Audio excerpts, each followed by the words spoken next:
Majestic and mysterious, the permanently frozen continent of Antarctica is rightfully called the White Continent. Though the continent is home to various different species of animals, birds, and also a million of penguins, but it is not home to permanent inhabitants, particularly humans. This continent has a lot to offer in terms of its natural diversity. Other than that, do you know when this continent was discovered or who discovered it?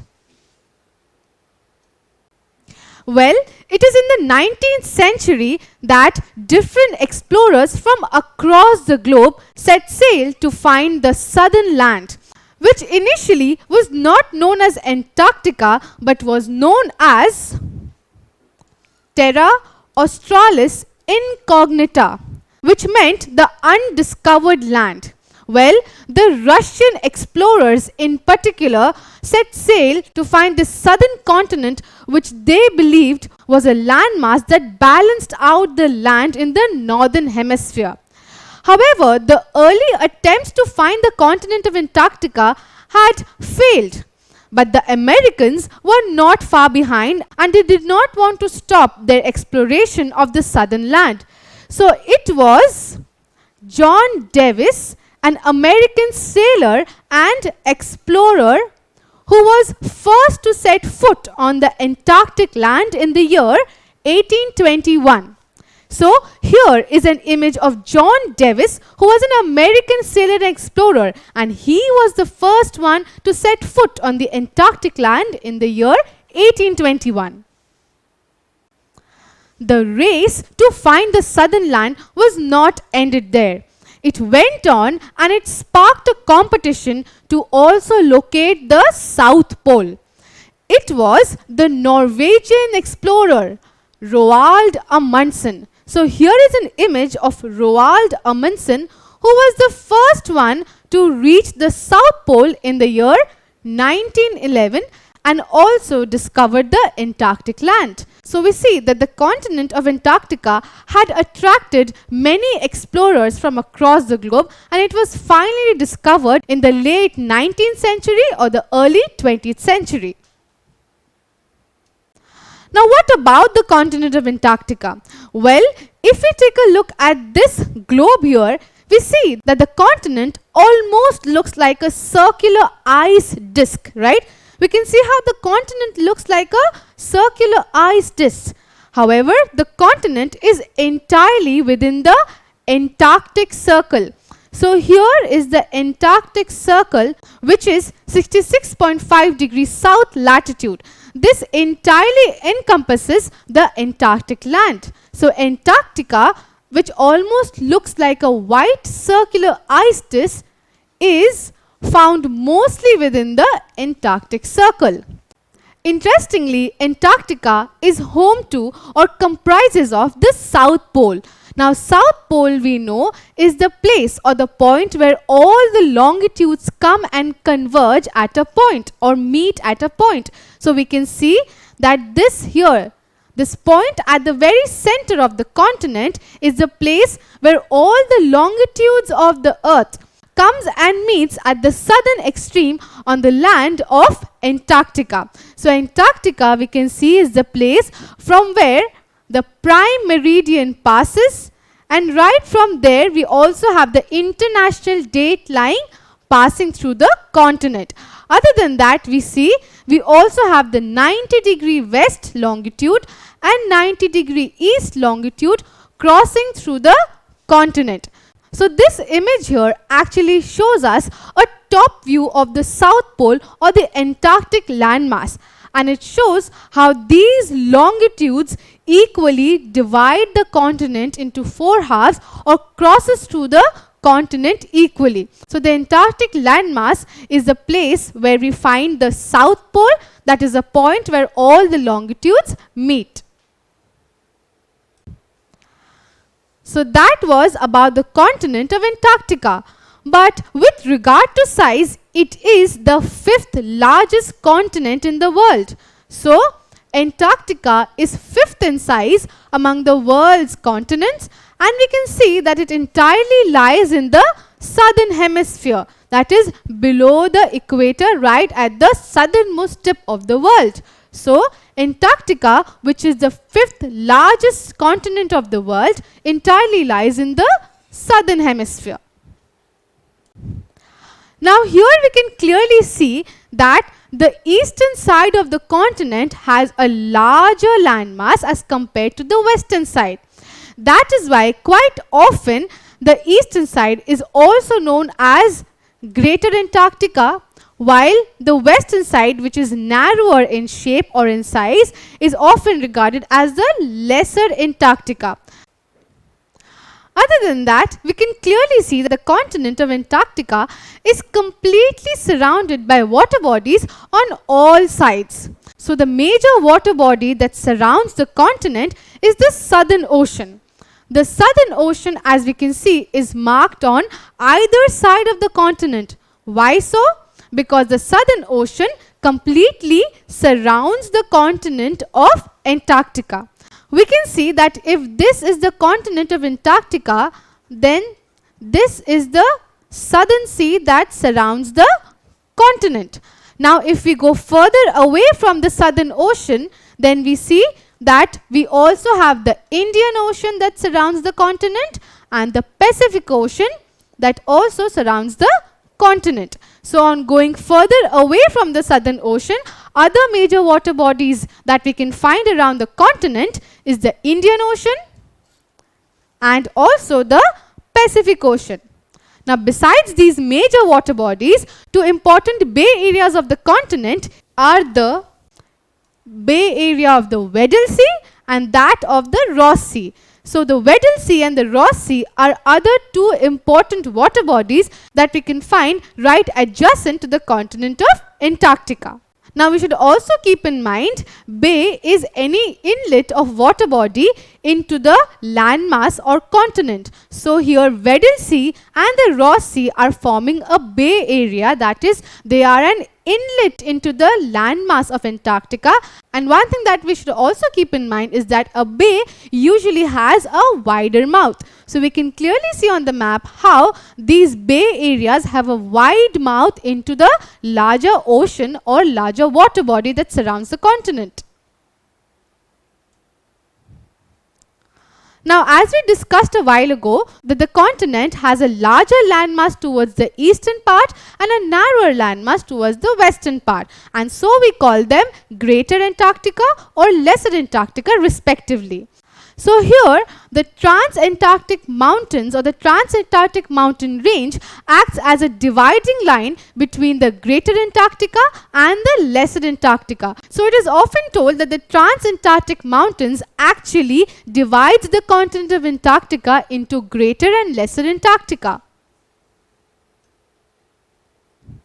Now, Trans-Antarctic Mountain Range usually is not visible on the map. Why so?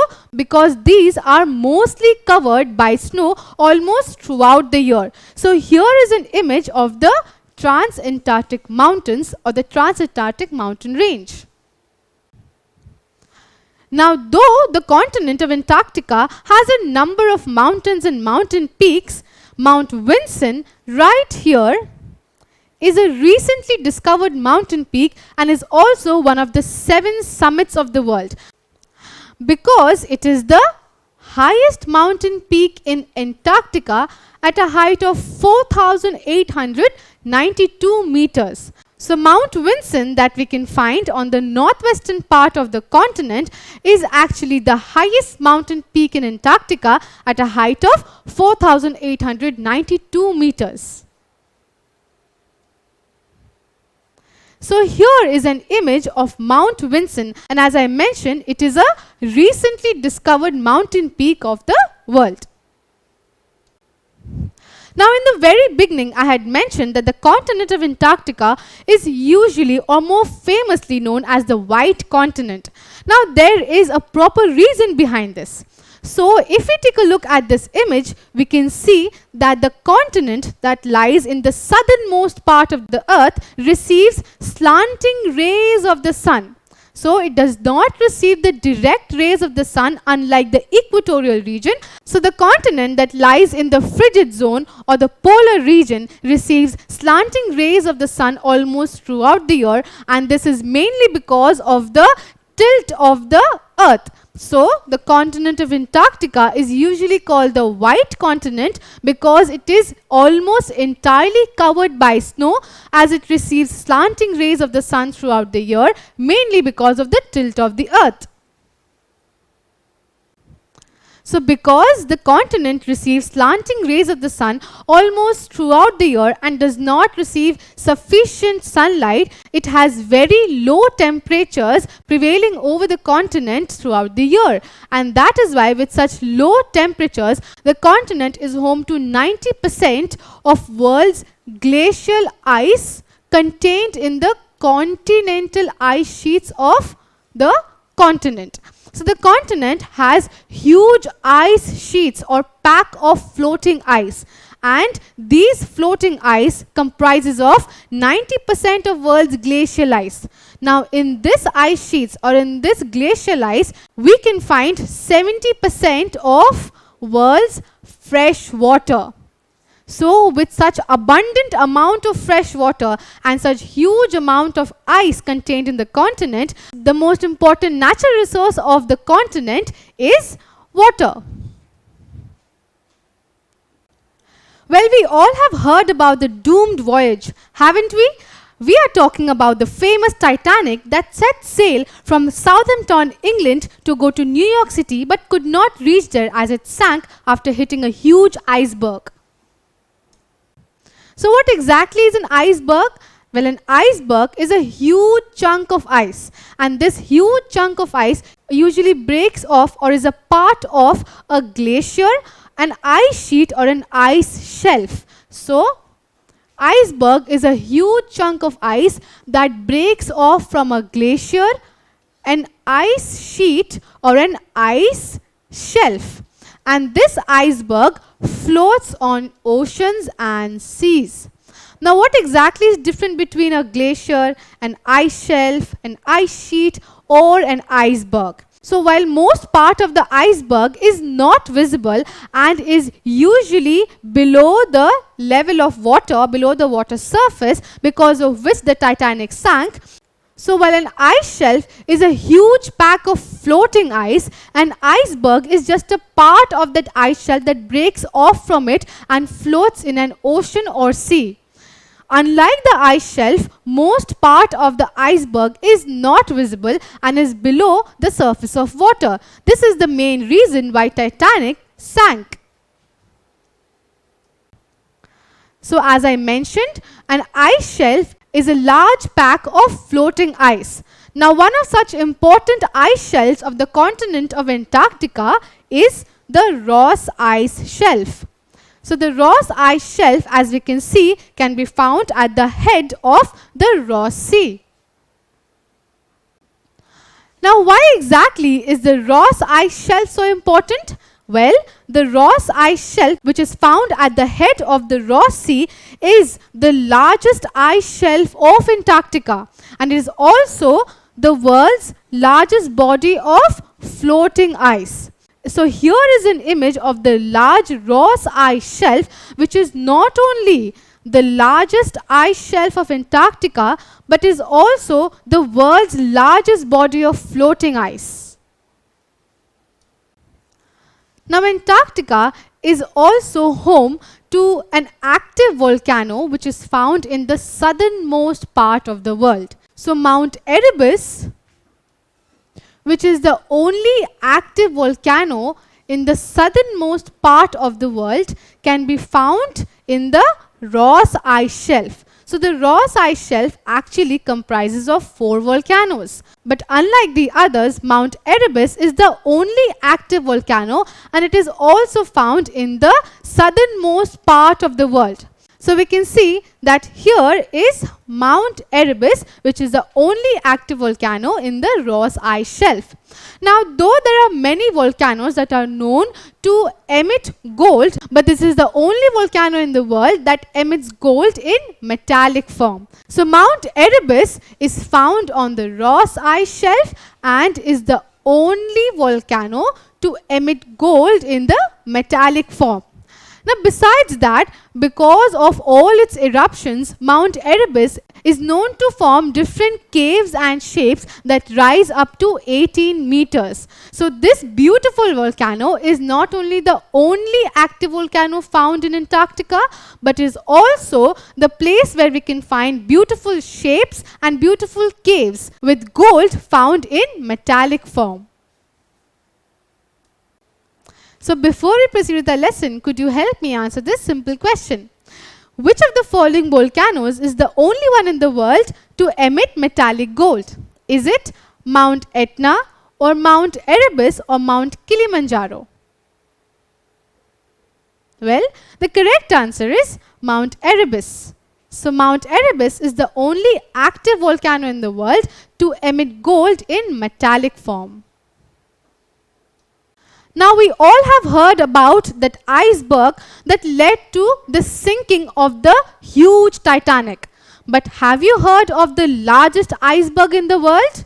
Well, A76, which is a part of the Ross Ice Shelf in the northern part of the continent, is the largest iceberg that is currently afloat in the world.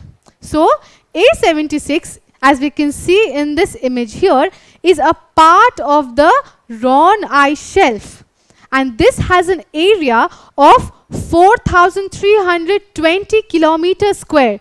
This is how huge this iceberg is.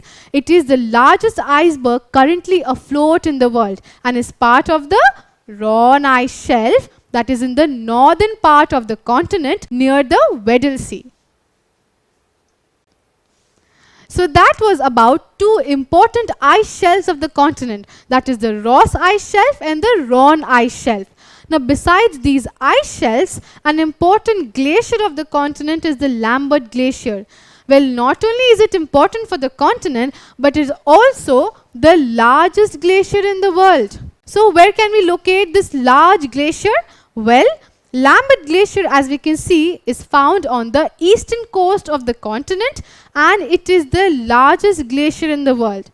Now, you must be confused between glacier and ice shelf.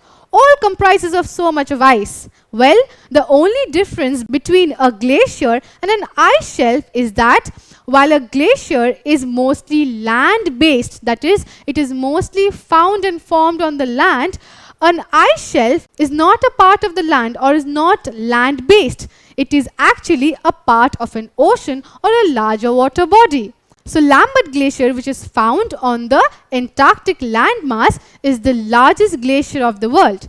Here is an image of the Lambert Glacier. Now, though the continent is surrounded by water bodies on all sides, however, in the western side of the continent, there is a narrow landmass that extends towards the Cape Horn of South America. So, here we are referring to the Antarctic Peninsula. So, the Antarctic Peninsula is what reaches out or is very near to the southernmost tip of South America, that is Cape Horn. Now, the Cape Horn and the Antarctic Peninsula is separated by a narrow stretch of water body called the Drake Passage. Now, what exactly is the Drake Passage? Well, the Drake Passage is a narrow stretch of water body that divides the Cape Horn of South America from the Antarctic Peninsula of Antarctica. So, a narrow strip of land in the west, known as the Antarctic Peninsula, is separated from the Cape Horn of South America by the Drake Passage. Now, the Drake Passage gets its name from the famous English explorer Sir Francis Drake.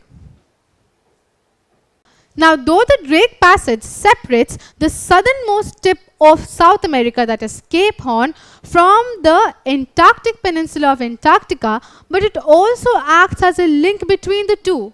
So, after many years, when the Drake Passage was discovered, many scientists and tourists used the Drake Passage as a link or a road to reach the Antarctic Peninsula or the Antarctic landmass. So though the Drake Passage separates Cape Horn from the Antarctic Peninsula, it also acts as a link to Antarctica, which is used by many tourists and scientists. However, voyage across the Drake Passage is usually very stormy and very dangerous, due to which it is not really preferred to take a voyage through the Drake Passage. Now, to solve this problem, another important thing that happened here was the introduction of airlines that could take people to the Antarctic landmass.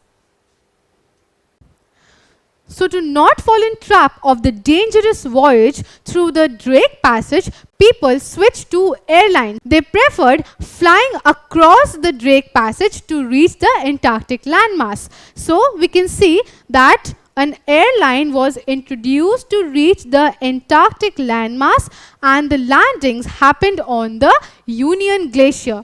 Unlike the usual norm, the airlines that travels from South America to Antarctica lands on a glacial runway, that is the runway on the Union Glacier.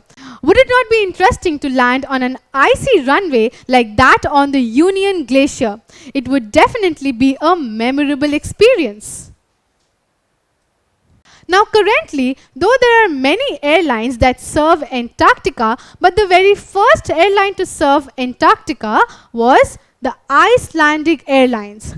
So the Icelandic Airlines is the first regular airline to serve Antarctica. So in this lesson, we understood how the white continent or the continent of Antarctica was discovered by an American explorer and sailor, that is John Davis, in the year 1821. And eventually this continent became known to the entire world, and from Terra Australis Incognita, it came to be known as Antarctica. We also understood that the continent is home to 90% of world's glacial ice, and this rightly justifies the name of the continent, that is the white continent. We further understood that these glacial ice present in the continent comprises of 70% of world's fresh water. So water is the most important natural resource of the continent. We learnt about other important physical features, that is two important ice shelves, the Roan ice shelf and the Ross ice shelf, and the Lambert Glacier, that is a part of the continent and the largest glacier in the world. We further understood that though the continent is surrounded by water bodies on all sides, but in the west, the Antarctic Peninsula, that is a narrow strip of the Antarctic land, reaches to the or is very close to the southernmost tip of South America, that is Cape Horn.